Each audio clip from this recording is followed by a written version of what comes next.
तेरा इन सबसे कोई नाता नहीं। हाँ तो हलवाई क्या 5 मिनट में 10 फ्लेवर की सब्जियां बनाना, ना जाने लोग कैसे कर लेते हैं। कुछ देर बाद दोनों सहेलियां घर लौट आती हैं। ऐसे ही समय बीता। राधिका के कॉलेज की पढ़ाई पूरी हुई तो उसके घर वालों ने उसका रिश्ता पक्का कर दिया। शादी से कुछ दिन पहले, हे भगवान अब क्या होगा, कुछ दिनों बाद जब मेरी शादी होगी तो मेरी सच्चाई मेरे ससुराल वालों के सामने आ ही जाएगी। ना जाने मेरी सास मुझे क्या क्या ताने देगी। मेरा तो अभी से जी घबरा रहा है। हे भगवान तू बस संभाल लेना सब। आखिर ऐसी कौन सी बात थी जिससे राधिका इतनी घबराई हुई थी? आइए ये जानने के लिए बढ़ते हैं इस कहानी में आगे। कुछ दिन बाद राधिका की शादी हो गई और वो ब्याह कर अपने ससुराल आ गई। बहू तू अब अपने कमरे में जाकर आराम कर ले, कल सुबह तेरी पहली रसोई की रस्म भी है। ये बात सुनते ही राधिका के पसीने छूटने लगते हैं और वो घबराते हुए सोने चली जाती है। फिर अगली सुबह चूल्हा पूजन की रस्म हुई, जिसके बाद वो खाना बनाने में जुट गई। लेकिन वो रसोई में जाकर इतनी उलझ जाती कि उसे समझ ही नहीं आता कि पहले शुरुआत कहाँ से करे। उसने पहले एक सब्जी निकाली। कटहल? नहीं यार, सब क्या कहेंगे कि पहली रसोई में कटहल खिला रही है। बीन्स बना लेती हूँ। नहीं, ऐसा करती हूँ फ्राई गोभी और खीर बना लेती हूँ। यही सब सोचने और फिर सब्जी काटने के लिए, लेकिन आज इतना सब बनाना था तो उसे 4 से 5 घंटे लगना लाजमी था। पहले तो वो माथा पकड़कर बैठ गई, फिर सोचने लगी कहाँ से शुरुआत करूं।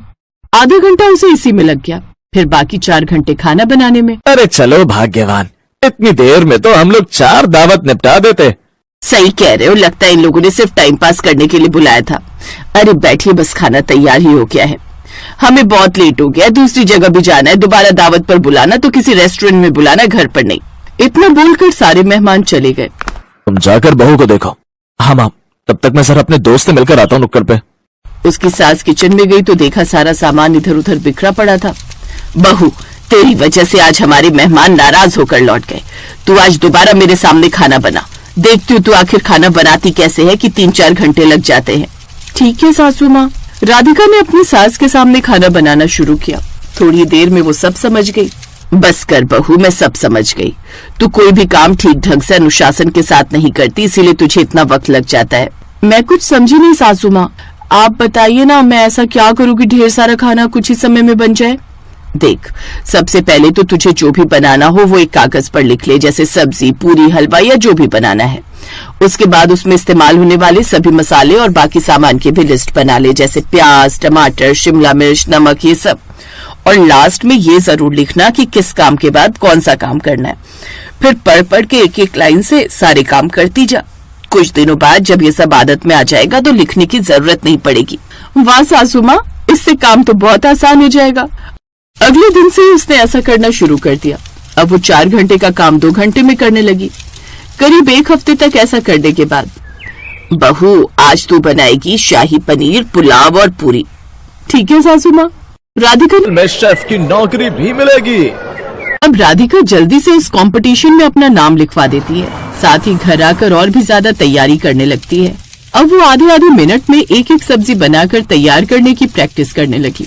ऐसे कंपटीशन वाला दिन भी आ गया और राधिका ने 10 फ्लेवर की सब्जियां बनानी। दस फ्लेवर की सब्जियां बनानी शुरू की। उसने एक सब्जी को काटने बनाने में आधा मिनट ही लगाया, जबकि बाकियों की तो अभी मसाला काटने की तैयारी पर सब कुछ पकने के लिए रख दिया। सारे मसाले भी डाल दिए, जिससे 5 मिनट में 10 तरह की सब्जियां बनकर तैयार हो गई, जिसमें वेज नॉन वेज दोनों था। बाकी औरतों ने मैगी बनाई थी। तो दोस्तों आज की विनर है राधिका जी, जिन्हें मिलता है 10 लाख का नगद इनाम। पहले तो मुझे इनाम की रकम चाहिए। मुझे अपनी सासू माँ का इलाज कराना है। उनकी वजह से ही आज मैं ये कंपटीशन जीत पाई हूँ। राधिका को 10 लाख रुपए मिले, जिससे उसने अपनी सास का ऑपरेशन करवाया। इसके बाद वो खन्ना रेस्टोरेंट में शेफ के रूप में काम करने लगी। एक रोज घर में जो कभी 4-4 घंटे में खाना बनाया करती थी, वो आज इतनी बड़ी शेफ बन गई। वक्त कब कहाँ ले जाए कुछ कहा नहीं जा सकता। सही कहा पिताजी। इन सब का क्रेडिट सासू माँ को जाता है। उस दिन के बाद सब एक साथ खुशी खुशी रहने लगे।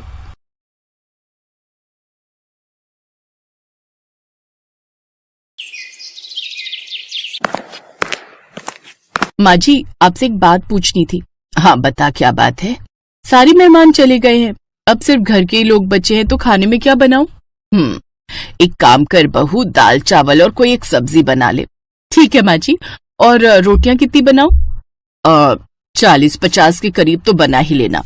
आज कर ले सारा काम, कल से छोटी बहू को लगा लेना अपने साथ। नहीं माँ जी, सारी उम्र तो उसे रसोई में मेरे संग बितानी है।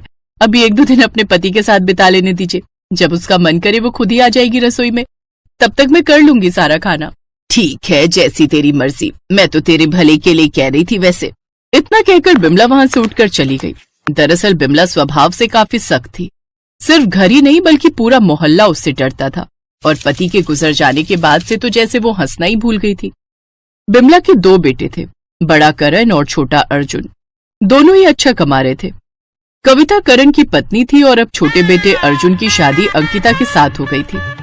फिर कुछ देर बाद, कैसी हो अंकिता? अरे भाभी अंदर आइए ना। अब मैं अच्छी हूँ।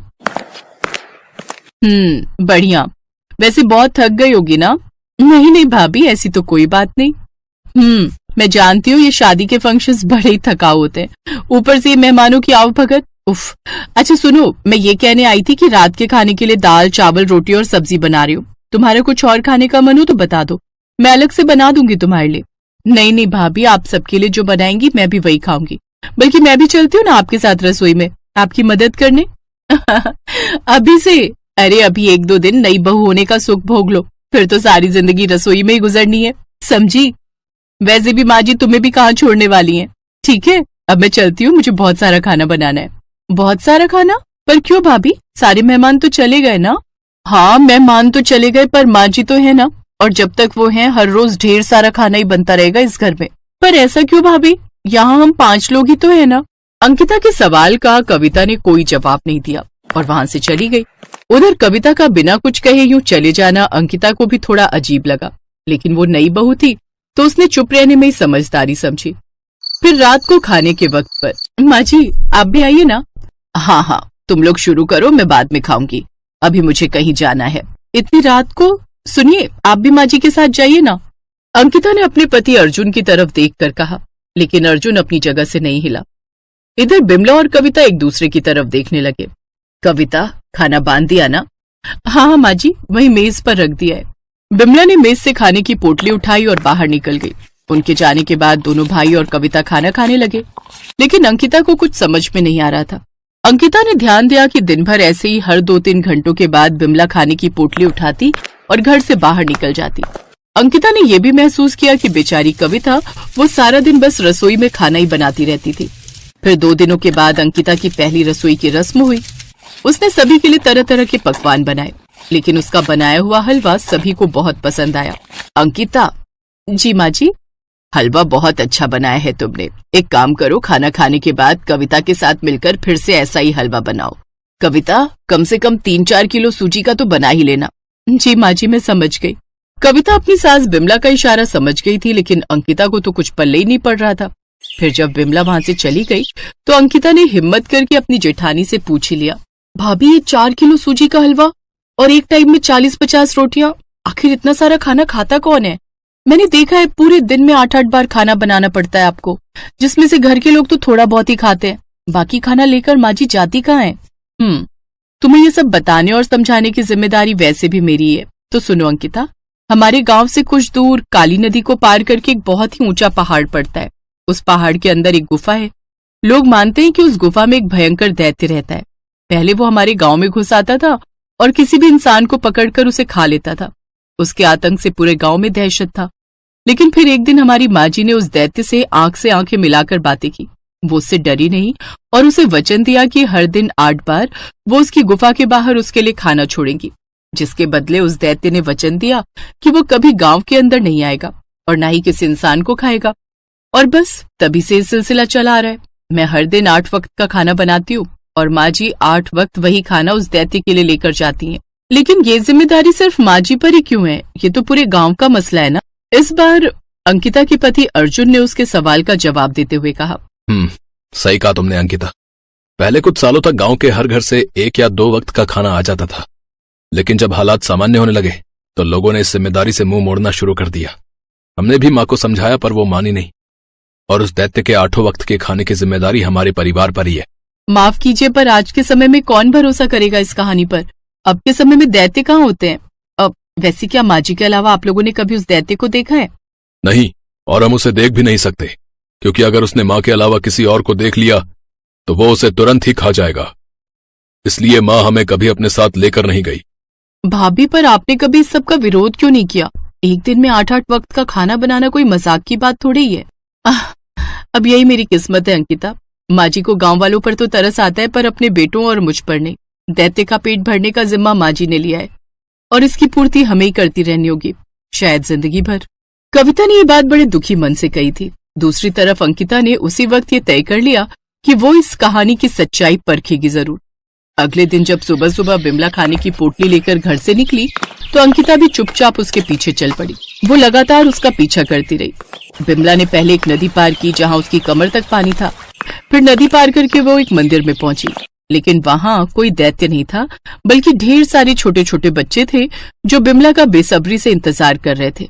आ जाओ बालको, खाना लाई हूँ, चलो जल्दी से आ जाओ। पेड़ के पीछे छिपी अंकिता ये सब देखकर हैरान थी। उसने देखा कि बिमला ने सभी बच्चों को आराम से बिठाकर खाना खिलाया और फिर वहां से चली गई। अंकिता भी उसके पीछे पीछे चल दी। दूसरी बार बिमला ने खाने की पोटली लेकर एक बार फिर नदी पार की, लेकिन इस बार वो एक अनाथ आश्रम में गई। वहां भी उसने भूखे बच्चों को खाना खिलाया। कुछ देर बाद बिमला वहां से चली गई, लेकिन इस बार अंकिता वहां से नहीं गई। उसने देखा कि एक बूढ़ी औरत वहां झाड़ू लगा रही है। अंकिता उसके पास गई और फिर, सुनिए, ये कौन थी जो बच्चों के लिए खाना लाई थी? मुझे नहीं